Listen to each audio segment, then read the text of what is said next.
Hi everyone, welcome to the visual guide to Abyssos the 5th Circle Savage. This is the newest Savage raid made available in Pandemonium by patch 6.2 in Final Fantasy XIV Buried Memory. Are there Caustic players rushing to howl at you in Party Finder? Let me pull you out of that toxic cluster, satiate your need for progress, and grant you the stones to claw your way to victory. My name is Miztech and I'll be your raid guide. Before we begin, let's refresh some basic mechanics that carry over from normal mode. All Ruby Glow casts will form reflective walls over the platform in either a diagonal or quadrant configuration. Any magic attacks that hit these walls will be reflected off of all of the walls, rendering the entirety of that section of the platform unsafe. Topaz or yellow stones will explode in small circles around them when they spawn. Emerald or green stones will turn into poison puddles that will grow from their point of origin over time. Each Ruby Glow cast will be paired with a configuration of these stones multiple times throughout the encounter. You'll notice that the boss has a satiety gauge bar that will decrease with each of his attacks. When this gauge reaches 0, the dreaded Devour phase will begin, after which the boss will need to be fed or he'll start eating players. Luckily, this will only occur once, but we'll go into more detail soon. Additionally, you'll want to assign clock positions for all players around the boss and split your group in two, with a healer in each light party. With that out of the way, let's take a look at the actual encounter. Sonic Howl will deal high raid-wide damage. The boss will then cast the first Ruby Glow. The cast itself will also deal high raid-wide damage and should be mitigated appropriately. The reflective walls will form quadrants and the boss will cast Topaz stones. This first configuration will always have 2 yellow stones spawning against the walls of 2 quadrants, and 2 green stones spawning inside 2 diagonal quadrants. 1 green stone will always spawn closer to the center, while the other spawns in the outer corner of its quadrant. To handle this, players will need to find a quadrant unaffected by yellow stones and minimally affected by the green puddles. Regardless of every possible stone pattern, players will have one of 2 possible safe quadrant configurations available. The easiest is a quadrant without any stones in it. For this one, all players can move in and comfortably avoid the growing puddles as the yellow stones resolve in the other quadrants. The second safe possibility is a quadrant with a green stone growing from the center corner. In this quadrant, all players need to immediately move into the outer corner and hang out there until all the yellow stones explode and the green puddles disappear. The boss will then cast Venomous Mass, targeting the primary tank with a heavy hit, poison, and vulnerability up debuffs to anyone around them. They'll need to move away from others while the second tank provokes during the cast. The boss will then target the new primary target with Toxic Crunch, another heavy hitting tank buster that will also apply a poison debuff. Use cooldowns and heal as necessary. Healers, be sure to continue watching tank HP as they each suffer through the duration of their debuffs. At this point, the boss can be repositioned in the center. 4 caustic pools will appear around the platform, with 2 close to the boss and 2 in the outer corners in a random configuration. The bubbles forming around each pool act as a countdown, and an ad will eventually spawn if not blocked. If you look closely, you'll notice 2 vents spewing out of each pool, indicating that 2 players must stand in each pool to block the spawn of ads. At this point in the encounter, you don't want any ads spawning at all, so you'll need to assign 2 players to stand in each pool. To handle this, we pair up the tanks in melee to handle the pools close to the boss, while the 2 healers and ranged players pair up to handle the outer pools. Each pair will have a clockwise or counterclockwise priority based on where each pool spawns to avoid confusion and overlap. The pools will deal additional poison damage over time to anyone standing in them, so players can wait near their assigned pools until the timer is almost complete before quickly stepping in to block the spawn of ads. Next up, another Venomous Mass Toxic Crunch Tank Buster swap combo before the boss casts Ruby Glow again. This second Ruby Glow will form a diagonal wall that cuts the arena in half.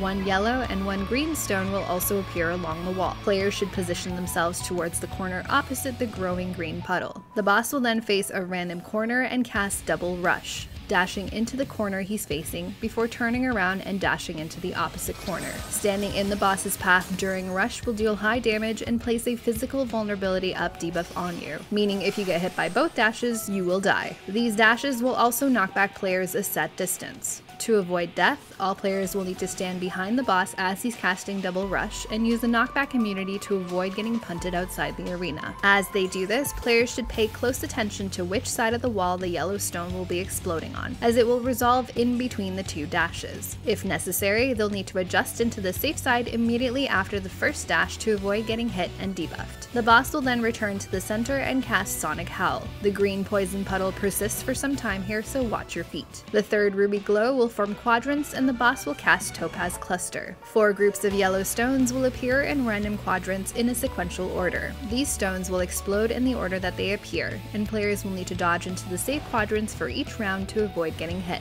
This may seem super confusing at first, but the dodge movement boils down to 2 simple steps. The first 2 sets of stones will always allow for 2 safe quadrants diagonal to each other. This makes it easy to determine the first 2 dodges as soon as the first set of crystals drops. Simply move to the quadrant opposite the first crystal spawn, and then dodge into the adjacent quadrants to avoid the second set of explosions. The third and fourth sets will only allow for 1 safe quadrant each, but the fourth set safe quadrant will always be diagonal to the third set safe quadrant. During the third set of crystal spawns, 1 quadrant will only have 1 crystal in it, indicating it will be the safe quadrant during the third set of explosions. From there, players will know to move diagonally into the next safe quadrant for the fourth and final set of explosions. This mechanic is very visually busy, and it may take some practice to correctly identify the safe quadrants. Just remember that the movement is the same every time. Start opposite the first set, and then dodge to the adjacent quadrant for the second set. Move into the safe quadrant for the third set, and then move diagonally in for the fourth set. Once the walls disappear, the boss will cast another Tank Buster swap combo. Next up, the boss will cast either Venom Squall or Venom Surge. This attack will target all players with a stack,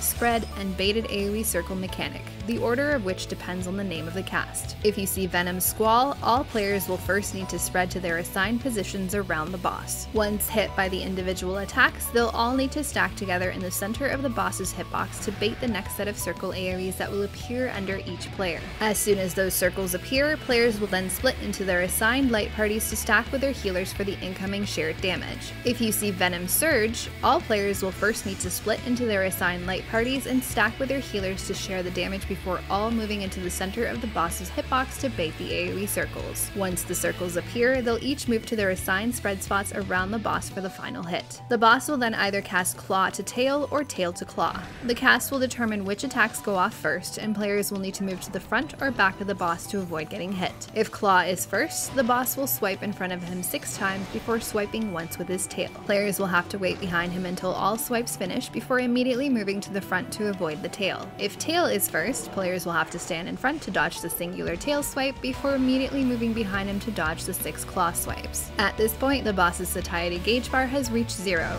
and the infamous Devour mechanic begins. 8 blue arrow towers will appear over the platform, with one of them covered by this red mouth marker. This mouth marker will move to each tower in sequence, indicating the order that the boss will leap around hunting for dinner. Every time the boss jumps onto a tower, a massive circle AoE will stun anyone caught inside. Getting stunned during this mechanic will cause the boss to eat you and spit you out, essentially causing a wipe as the next mechanic requires all players alive to handle. Once the boss begins leaping around, another round of green caustic pools will appear around the center of the platform and begin their countdowns to add spawns. While this may seem very difficult and confusing at first, there are only 2 possible boss movement patterns, and thus only 2 possible ways to remember how to dodge this mechanic appropriately. Regardless of the pattern, the mouth will always begin on an intercardinal. As soon as the towers and the mouth marker appears, all players will move to the cardinal directly opposite and clockwise to it. From here, you'll need to watch which movement set the boss will do. Movement 1 has the mouth marker moving clockwise 3 times before doubling back and moving counterclockwise for the rest of the markers. To handle this, as soon as the boss begins his jumps,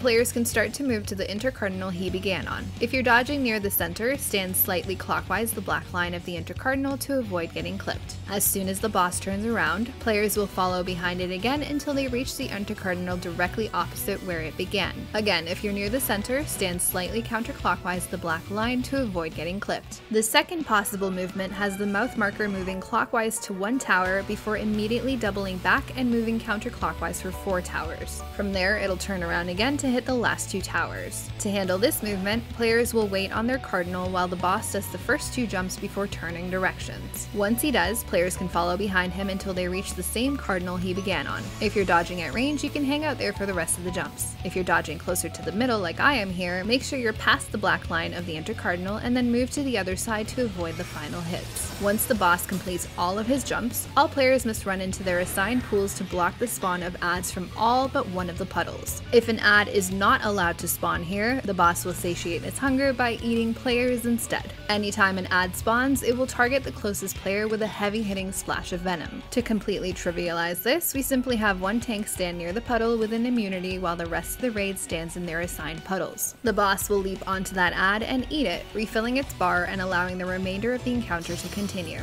The boss will then cast another Sonic Howl raid-wide blast followed by another Ruby Glow and Topaz Stones combo. This time, the reflective wall will form diagonally. One side will have 2 Topaz Stones while the other side has 3. All players must move into the side with the 2 Topaz Stones and split into light parties. The boss will then cast Venom Pool, targeting both healers for high damage that must be shared. This attack will also destroy any Topaz Stones hit during this time, turning them into Poison Puddle Stones instead. To avoid confusion, we assign one light party to always stand by the Topaz Stone on the diagonal wall, while the other light party stands by the Topaz Stone closer to the outer wall. Once both stones are destroyed and the puddles begin to grow, all players will need to move away to avoid getting poisoned. At this time, the remaining Topaz Stones will explode and the boss will leap to a corner, face the center, and begin to cast either Searing Ray or Raging Claw. If the boss is casting Searing Ray, all players will want to remain on the opposite side of the reflective wall to avoid getting blasted. If the boss is casting Raging Claw, all players must immediately move behind him to avoid getting hit by the incoming claw swipes. The poison puddles are still expanding at this point, so be sure to watch your feet. We pull the boss out of the corner here to give everyone ample space, while the tanks handle the next Venomous Mass and Toxic Crunch Tankbuster swap combo. Next up, another Ruby Glow and Topaz Stone combo.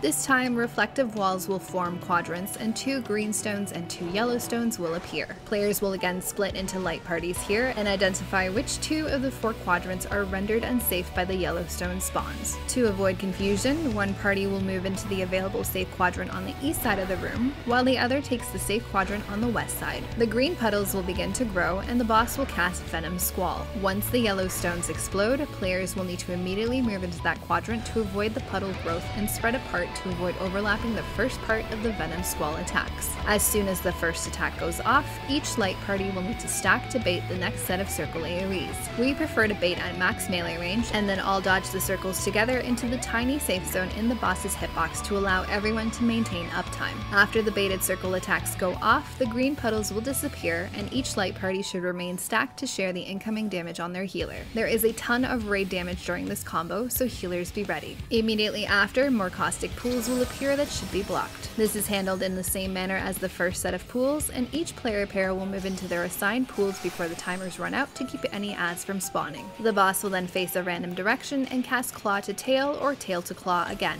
All players must immediately move to the opposite side of the first attack and dodge to the other side when appropriate. This is followed by another Venomous Mass and Toxic Crunch Tankbuster swap combo. Don't forget those cooldowns and keep an eye on the debuff tanks. Another Sonic Howl AoE blast followed by another Ruby Glow and Topaz Stone combo. For this combo, players will need to find the quadrant that only has 2 Topaz Stones in it. The boss will cast Venom Pool again, and players will need to split into light parties to destroy the 2 Topaz Stones before they explode. Again, one group will be assigned to the stone that has spawned on the center wall, while the other group handles the one on the outer wall. The puddles will begin to form while the remaining Topaz Stones explode in the rest of the quadrants. The boss will jump to the center and cast Double Rush towards a random corner. Players will again need to stand behind him for the first dash while using a knockback immunity to avoid getting punted into the wall. Keep in mind that the poison puddles are still up during this time, so watch where you're dodging. Tanks will deal with another Tankbuster swap combo. Another Sonic Howl will occur before another Venom Squall or Surge combo. Stack or spread, bait the circles, and stand with your healer groups in the order required. Another Tail to Claw or Claw to Tail attack to dodge, followed by another Tankbuster combo before the boss begins his Enrage. If you have any questions or comments, please let me know. Up next, we'll head into the 6th Circle Savage. As always, thanks for watching. Till next time.